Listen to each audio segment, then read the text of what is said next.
जो आपने केसेस बताए उसमें से कितने केसेस आपने क्रैक कर लिए, कितने अरेस्ट हुए हैं, कितने?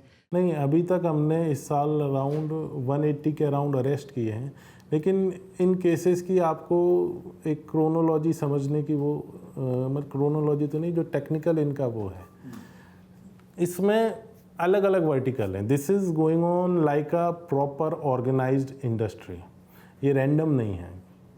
पहला है कि एक मॉड्यूल है जो सिम पे काम करता है, जो इंडिया की सिम अगर इंडिया में यूज़ होनी तो इंडिया में, अगर बाहर यूज़ होनी तो बाहर पहुंचाता है।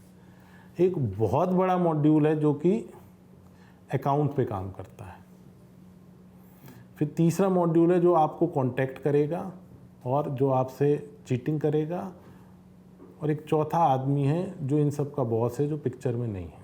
तो आप ये समझिए, जो सिम प्रोवाइड कर रहा है, जो अकाउंट दे रहा है, और जो आपको चीट कर रहा है, मोटे मोटे ये तीनों आदमी विक्टिम है। ये तीनों विक्टिम है। जो आपको चीट भी कर रहा है, जिससे आप फ़ोन पे बात कर रहे हो, जो आपको फ़ोन करके बोल रहा है कि ये हो गया, वो भी विक्टिम है। अगर जो इंडिया से अभी साउथ ईस्ट एशिया में बेस्ड है, कंबोडिया में और ताइवान में ये फ्रॉड, तो वहाँ क्या हो रहा है कि हमारे बच्चों को विदेश में जॉब करने के नाम पे ले जा रहे हैं, और वहाँ पे उनकी पूरा इंटरव्यू होता है, उसके बाद उनको 1 साल का कॉन्ट्रैक्ट देते हैं।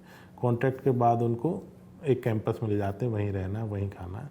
अब उनसे ये काम कराया जाता है। This is otherwise known as cyber slavery. अभी आपने देखा होगा NIA ने काफ़ी काम किया, कई लोगों को अरेस्ट किया है। तो जो बंदा आपको फ़ोन कर रहा है, जो आपको अप्रोच कर रहा है, वो भी विक्टिम है, क्योंकि उसके पास कोई चारा नहीं है वहाँ से वापस आने का। अब जो अकाउंट होल्डर्स हैं, तो जो अकाउंट होल्डर हैं सारे म्यूल हैं, कि कोई मज़दूर है, उसको बोल दिया कि आपको सरकार के ये मिलेंगी, सुविधाएं मिलेंगी, या अभी गवर्नमेंट बहुत सारी स्कीम्स लेके आ रही हैं कि फ़लानी स्कीम का आपको पैसा मिल जाएगा, या जो किसान निधि है वो आपको मिल जाएगी।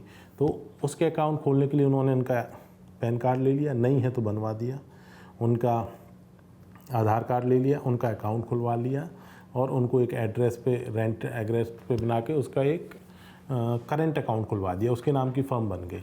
उसे पता ही नहीं है उसे क्या मिला, अधिकतम 500 रुपये, 1000 रुपये। वो किस बात के? वो इस बात के कि भाई वो एक दिन मजदूरी करता तो उसको 400 रुपये मिलते। अभी बैंक में अकाउंट खुलवाने जाएंगे तो एक दिन उसका ख़राब होगा तो बोलेंगे तुम्हारी मजदूरी हम दे देते हैं, इसके अलावा उसे और कोई पैसा नहीं मिलता।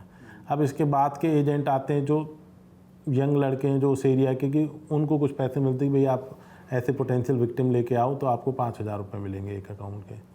उनके ऊपर होता है एक जो थोड़ा सा ऑर्गेनाइजेशन में और बड़ा आदमी होता है, वो उसके अंदर ऐसे जो टॉट हैं, 8-10 टॉट होते हैं, तो वो इनको देता है। अल्टीमेटली ये बाहर कैसे जाते हैं, ये किसी के कांटेक्ट में, इनको टेलीग्राम में या व्हाट्सएप में कांटेक्ट आता है कि भाई हमारी एक गेमिंग कंपनी है, हमारी फलाना कंपनी है, हमको इंडियन अकाउंट्स चाहिए, आप अकाउंट्स हमें प्रोवाइड कराएंगे। पर अकाउंट के अलग अलग रेट हैं। सेविंग्स अकाउंट का 10,000 15,000 है, करेंट अकाउंट का 1 लाख रुपए तक है। तो जब आपने 8-10 अकाउंट कर लिए, आपको पैसे मिल जाते हैं आपके अकाउंट में, और वो अकाउंट चले जाते हैं यूजुअली बाहर, दुबई जाते हैं, कहीं और भी जा सकते हैं, लेकिन ज़्यादातर जो हमारे पास आ रहा है दुबई जाने का आ रहा है। और जो आपको पैसे मिले, मान लीजिए आपने 10 अकाउंट भेजे, आप एजेंट है, 1 लाख या 2 लाख मिले, तो वो भी आपको क्लीन नहीं मिले, वो ऐसे किसी बंदे को चीट करके उससे 2 लाख रुपए आपके अकाउंट में डलवा दिए, तो आप एक्यूज बन गए उस फ्रॉड के। और जो मैंने अभी बताया था कि आप जो उसमें होते हैं इन्वेस्टमेंट फ्रॉड में, एक आपको शुरू में एनफोर्स करते कि आप अपना पैसा वापस ले लो, तो जो आप पैसा वापस लेते हैं वो भी इसी तरीके किसी का चीट किया हुआ पैसा होता है। तो आप तो विक्टिम बन गए, अपने 25-50 लाख रुपए आपने गंवा दिए, प्लस आप किसी केस के एक्यूज भी बन गए जिस केस में आपको डायरेक्ट पैसा मिला है। तो फिर वो भी पुलिस आपके पास आती है, बोलते अरे आप तो एक्यूज हो। तो ये बड़े लेवल पे ये अकाउंट का गेम चल रहा है।